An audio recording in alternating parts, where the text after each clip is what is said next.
So part of my, therapy is that I do volunteer work with horses, and I help with horseback riding lessons for disabled children. Gallup NYC, proud volunteer. Yeah. Absolutely, I love it. I'm a different person at the barn. You guys would not recognize me at the barn. First of all, my southern accent is activated by the smell of manure. And when I'm at the barn, there's just something about me. I'm just like easy, I'm breezy, I'm like, nothing but a t-shirt on. You know that senior pictures pose where you like put your hand through the belt buckle and you go like this? That's me at the barn. That's me at the barn. That's me at the barn. No, I really feel like a different person, and I have this whole thing with, it's probably the same reason I feel like I should be able to stand on stage on an elevated surface with an amplified microphone and talk to all of you. I look at the horses and I'm like, probably your favorite though, right? Probably like me best. And I feel I've never felt like more of a southern grandma because we're not allowed to bring them treats like an apple or a carrot or anything, and I'm like, baby, you're looking skinny. Let me fix you a plate. Thank God, honestly, thank God my parents didn't have enough money to make me a horse girl as a child though. I mean, it takes a lot of money, but if they had, I would still be a virgin with a French braid to my absolute lower back. I would be so into it. That would be my new identity. Yes. So something that happened while I was already in this major therapy, much like being shot while you're already in the hospital, is I was held at knife point on a subway. What? I know. I know.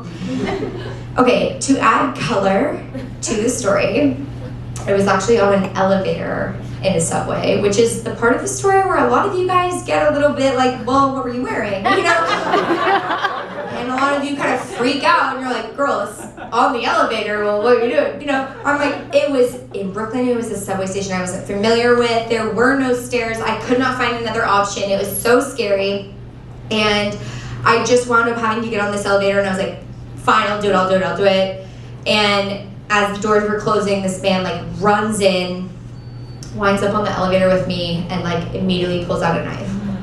And you wonder in those situations, like, am I fight, flight, freeze? What am I? And what I wound up doing was improv. That is so bad. That is not good. I faked an accent. I just was like, what? I don't speak English. And I went very vague and Eastern European. And this man was gesturing at me with a knife like, bitch, use your context clues. What do you think I want, And I'm sorry, I've taken self-defense classes. I know that you're not supposed to do that. You're supposed to give them your wallet. You're supposed to surrender. You're supposed to do all these things. That's not what I did. I said no. I kind of mocked him. I was like, I don't know what you're saying. It was not a real accent. And then right before I got off the elevator, I kind of shoved him a little bit. And I just remember thinking the whole time, like, this knife is not enough to kill me, but like would give me a staph infection. I'm going to the hospital, I'm going to have 6 weeks of IV antibiotics, vancomycin. I was like going through too many of the nursing details. Anyway, so I run off, get off the subway, run off, and I find another woman on my way out, and I was like, somebody's holding a gun, like freaking out, and she runs off with me, and we like go through the turnstiles, we're running upstairs. And at one point, I did go, oh my God, I love your boots. That's true. Because women contain multitudes. Okay, thank you. We wound up, she was like, let's just go into like the first public place we see, like the first restaurant, whatever we do. I call my dad, freaking out, like I can't believe this just happened to me. And my dad on the phone verbatim says, oh, nuts.